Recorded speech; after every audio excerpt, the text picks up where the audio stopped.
How? I mean, how could this attractive, bright artist and architect have become so depressed she mutilated herself and was suicidal? Next on this edition of It's Supernatural. Centuries have come and gone, offering wisdom and understanding throughout the ages. Today, there should be nothing beyond one's power to discover. And yet the strange, unusual, and mysterious world of the supernatural defies understanding. Stay tuned for a unique and powerful investigation into a curious, undiscovered universe, only on It's Supernatural. Hello, I'm Sid Roth, your investigative reporter, here with Lauri Mallord. How could an attractive artist, architect, tremendous gifting, everything to live for, want to mutilate herself, or want to be suicidal? How does this thing happen? Laurie, you're not only an artist, but you're a writer. And you wrote a book, and I'd like you to read something about your innermost feelings from that book. All right, I'd like to do that. Sometimes I feel so scared and so alone, wondering why I keep trying to smile. I feel like crying. Why me? Why am I so deep? Why am I so different? Or am I? I lay alone, unable to face reality. Cold. The cut is so deep from my own knife, dropping red on the script as I perform the most difficult act, my life. Writing more each day. The show must go on. More makeup, please. I need a smile for this scene. Laurie, I'm going to take you back.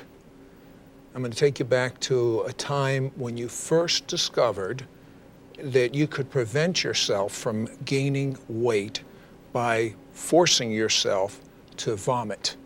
Tell me about that. Well, it's tough to go back there. It's like a violent nightmare, a really bad memory. But it really was my life for quite a number of years. And when it is your life, whether you're having eating disorders or whether you're shooting up with heroin or whether you're drinking all the time and ruining your liver and vomiting, it's that same kind of disgusting feeling. And I was really thin for a while, and it was just great. I was like, I'm in control. I had a little... Was the objective being thin, or was the objective being in control? The objective was being in control, like creating an environment where no one could touch you, but it becomes a prison. And it became an escape for me, and then I began to just use food or not food, either not eating or eating, to deal with everything. And so it was how I regulated my whole life. So I taught myself how to throw up, and it's very shameful and embarrassing at this moment. But the reason I share it is because it's powerful testimony. I would just put my hands down my throat and vomit, and I had scars on my knuckles, and I would lay sometimes in my own vomit or my like blood, because sometimes blood would come up because I wanted to get every piece of food out of my body. And I also took drugs at the time, not so much of a huge problem, but had just every obsessive behavior, the food being the worst one. And sometimes I locked myself in my room for like weeks at a time, have a little bit of food in there, but pretty much just be isolated, cut my own body, just to be so depressed that But why were you so depressed? What were the roots of that? Well, I believe for me it stemmed from some abuse in my childhood, and just not knowing there was a dark side, like a dark force. Like I wish I knew as a kid when I went to sleep at night why I was so scared of the dark. But there is a God and there is darkness. And now I understand that somewhere in my life I either made a decision or played into that darkness, not knowing. And that darkness was trying to destroy me. It's sort of like there used to be a cartoon strip with an individual that would have a dark cloud over their head. That's what it sounds like you're describing? Right. Like I would go to sleep at night and have violent nightmares of blood and murder, and demonic creatures, which I Did didn't believe in. Did anyone know this was going on, or did you have the nice Hollywood facade? I'm happy, you're happy, everyone's happy. Yeah, I was the girl on campus. I mean, I was like a 4.0 student in architecture. I ran marathons. I did everything. I mean, not at the lowest points. Those points I was completely incapacitated. What was your lowest weight? My lowest weight was 95, and it was about 25 pounds thinner than I am now, and I'm pretty thin now. But it was quite scary because I didn't have my menstrual cycle, and that was scary because as a woman, I wanted to have children, but I didn't have it for 6 years because my body couldn't cope with everything. And I don't quite understand this. You said that your knuckles or your fingers were cut. Why were they cut? Well, because I jammed my hand down my throat so violently trying to get the food up, and I would just keep vomiting until there was absolutely nothing but stomach acid or blood coming out. So I would know I got all the food out. Isn't this life-threatening? Oh yeah, and I was in college about 1983, and Karen Carpenter died, who was a famous singer, and I really loved her. And I remember it struck me so much, and I thought, oh my gosh, you can die from this. Like, what am I doing? So then I really tried to get out of it, and I couldn't get out of it. I mean, it just was worse. It just was worse. There was no way out of it. So it's almost like an alcoholic who says, I can stop anytime I want, but you're really deceived. You can't. Yeah. I had no power, no control, and the more I tried, it seemed the worse it got, and then I was really desperate. And I tried psychology, psychiatric care. They gave me medicine. I'm very rebellious or very intuitive or something. I said, this is ridiculous. This is not going to help me. I have something inside wrong. I just knew something inside of me was wrong, something bigger than like pills and a chemical imbalance. I was diagnosed with all kinds of mental illness. But I didn't believe it. I believed there was something else, but I didn't know what. So but did psychiatry make you feel better? No, it made me feel worse. Why? Well, actually, they would diagnose some of the symptoms. They're like, well, you have this and this and this. I'm like, I know that. Can you heal me? Can you help me? I mean, it really frustrated me a lot. I was looking for answers. Now we hear terms anorexic, bulimic. What is the difference between the two? Well, anorexic is when you starve yourself and you just don't eat for, whatever, but you become very, very, very, very thin. Bulimia can be if you're throwing up or you're having laxatives and you're eating a lot of food, but you're getting rid of the food. Not only anorexic, not only bulimic, but just plain overweight. They're all out of control areas. And you know what? They're all life-threatening. Is there hope? Is there help available? Of course there is. That's why you're watching. Be back in just a moment.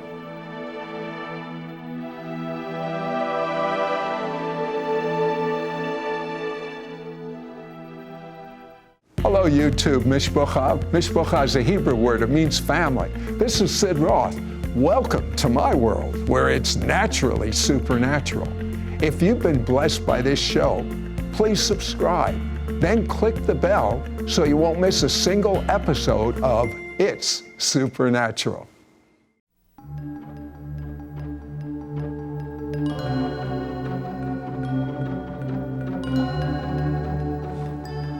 Hello, Sid Roth, your investigative reporter, here with Lauri Mallord.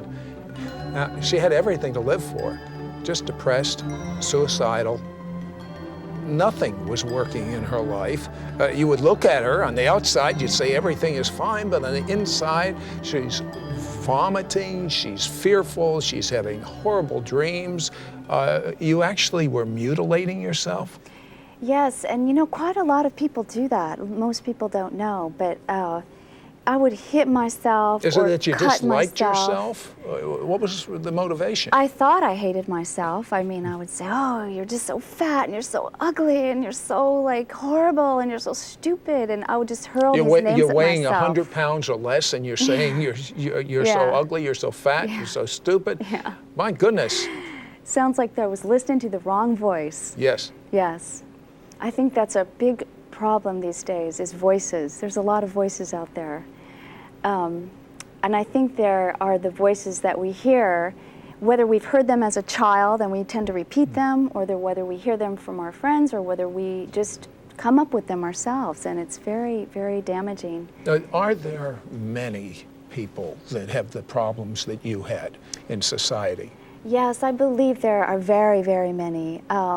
Just 7 or 8 years ago when I published the book, there was about 30% estimated college-age girls that had bulimia. 30%? Anorexia, yeah. But now I believe it's much more, and in fact a lot of young men, and a surprising amount of young men are vomiting and taking laxatives and having anorexia. And eating, of course, the compulsive eating where people get overweight. I mean, it is all the same thing. It's just different outcomes. Okay, you're trying everything the world's got to offer. You're trying psychiatry. You're trying, you got into New Age meditation. Yeah. Did that help? Yeah. Well, I was just surrounded by every kind of book you could imagine. Self-help and therapy and all kinds of religions. The psychiatry thing, like I said, I had left that off. Although I was still thinking, okay, I'm mentally ill, and now I'm really nuts because I'm not doing anything about it. But I needed an answer, and there were so many people in my life that also needed an answer, and they would come to me with their problems, and I'm like, I have problems too. I go, but I need an answer. So, and I believe Jesus was a man, just a good man, maybe a prophet, and I didn't believe he had the power that now I understand. But what happened was, and there's all kinds of gods out there with a little g, trying to like exalt themselves. And when people ask me now, they say, why do you follow Jesus the Messiah? And I said, because when I needed someone, he showed up. And not only did he show up, he completely delivered me of every single ailment that I had. And I was wandering around just saying, who are you, God? I'm desperate. I need your help. I mean, I couldn't function. I couldn't cope. I was living alone. I had no one to support me. I had to take care of myself as an architect, but I could barely work because I was always so, exhausted from all this ritual. And so, I imagine it zaps your strength. yeah, completely. And there were really dark times. Like, that's why the book is called No More Black Days, because I literally black out. And I would go days without remembering what I did. And it was very, very depressing. And I started asking God, who are you? Who are you? Who are you? Are you the God of the Bible? Are you the God of Muhammad? Are you Hare Krishna? I mean, who are you? So I'm wandering around, nothing. I'm not really here. I'm talking to the air. I'm just talking, but I'm talking in faith, and I'm asking God. So one night I was at this Bible study, trying to learn about some things, and I heard to crawl out to Jesus, because he will deliver you. And when I got home that night, and the lights were out in my apartment for some reason, and I had eaten like all the brownies at the Bible study. Oh, you were really doing it to yourself. It's so humiliating. And so I went in my apartment to throw up these brownies, and my insides were a mess, and I was literally a mess. And I just remembered what I just heard, and I called out to Jesus. I said, Jesus, deliver me. And the minute I said his name, this breath, like a supernatural breath, sucked these demonic creatures off my body. Could you see these creatures? Could you sense it? I saw the creatures. They were like these transparent fang-looking creatures. And now at this moment, remind you, I don't believe in the devil. I don't believe in demons. And I don't believe Jesus is God. This must have really freaked you out. Wow. I was totally blown away. And the breath was so huge and so supernatural. Like I said, it just sucked the creatures off my body, and I saw them go off, and I was completely undone, and I was completely stunned, and I didn't know even what to do at that point. I just stayed there in the bathroom, and I noticed I felt all this oppression and depression just lift off my body. I mean, completely. How did it feel to have that cloud off after all these years? It was like truth, like reality, like the truth that set me free. Like his name is truth. And I realized in a moment that all that I had been through was actually demons and darkness and the devil, Satan, wanting to destroy my life and telling me to destroy my life. And you know how when people commit suicide, or have they tried to commit suicide, they hear voices, kill yourself, or kill your children. I mean, what about that, the things recently? So there really are demonic forces, and there really are evil. There really is evil. But if there's evil, we need to find out what is the one thing we can do to get rid of it. Well, we're going to find this out. But how about you? Are you depressed right now? Are you going through it like Laurie was going through? Maybe not as bad, but maybe even worse. Are you suicidal? Are you desperate? Are you hopeless? How would you like the wind, the breath of God to blow all that junk off of you, all of it away? Don't go away. We'll talk about this more right after this word.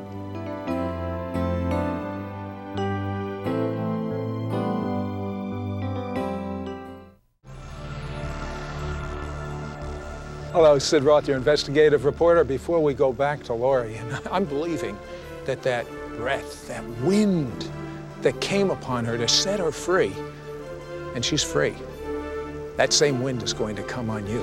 But before we go back to Laurie, go to the control room. Janie, did you ever have problems with being bulimic or anorexic?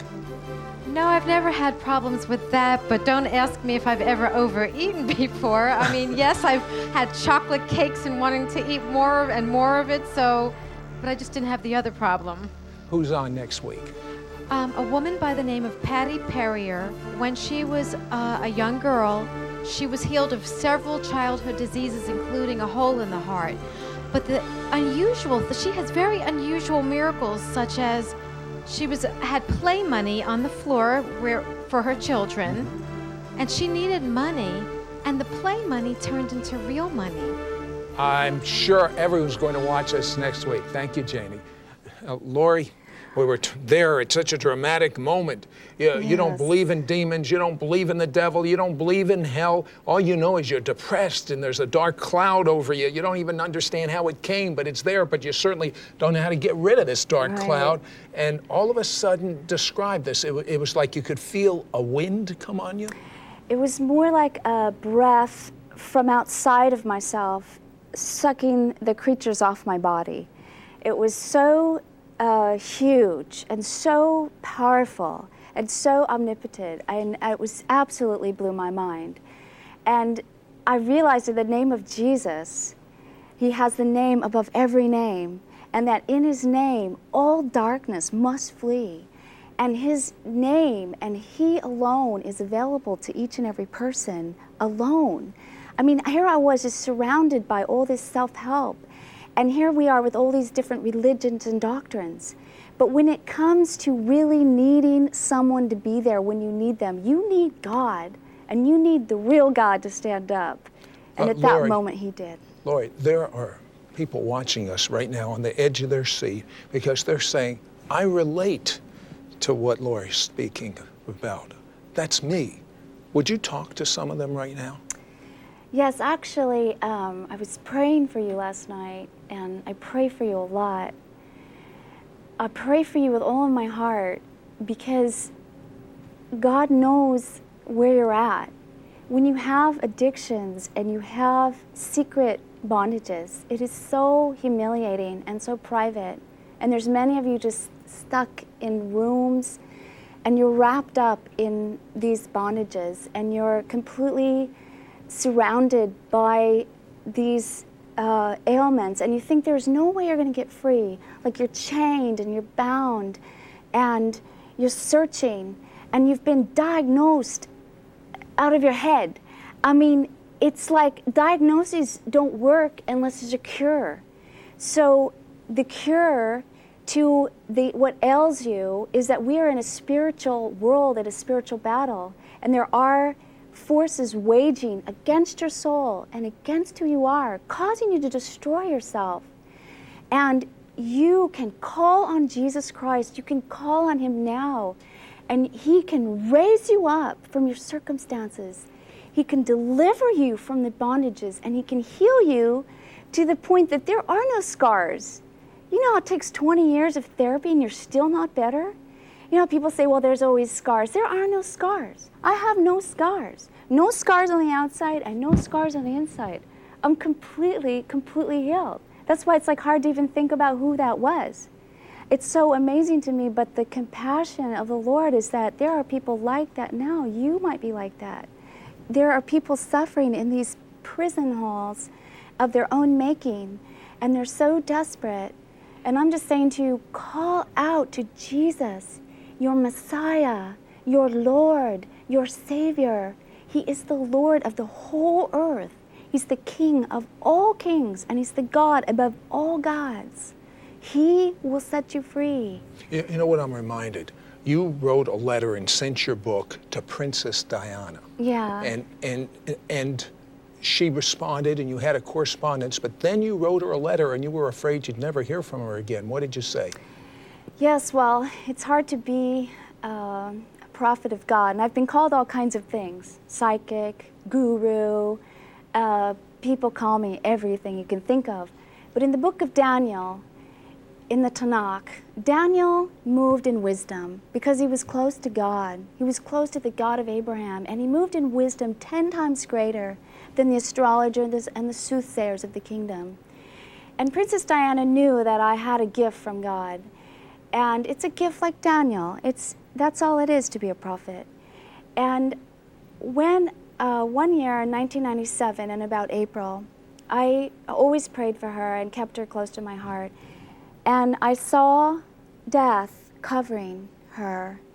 And I didn't know if it was her or one of her family members. I didn't see that clearly, but I saw death over her. And I wrote her a letter, very urgent, and I said, I see death covering you. I see death. And I said, I don't know what this means. I said, but just reconcile your soul to God and reconcile to others. And I was so distraught when I sent the letter. I said, I'll never hear from her again. It's better to be, I wish I didn't have to be truthful. But anyway, I didn't hear from her again because she did die 4 months later. And I pray to God, and I believe she did read that, and I do believe she made much reconciliation before she died. You've just been listening to Lauri Mallord, a Jewish woman that knows what darkness is, knows what that dark cloud is, knows what hurt is, knows what it is when you have nowhere to go, and didn't think there was anywhere that she could go. But there was a place for her.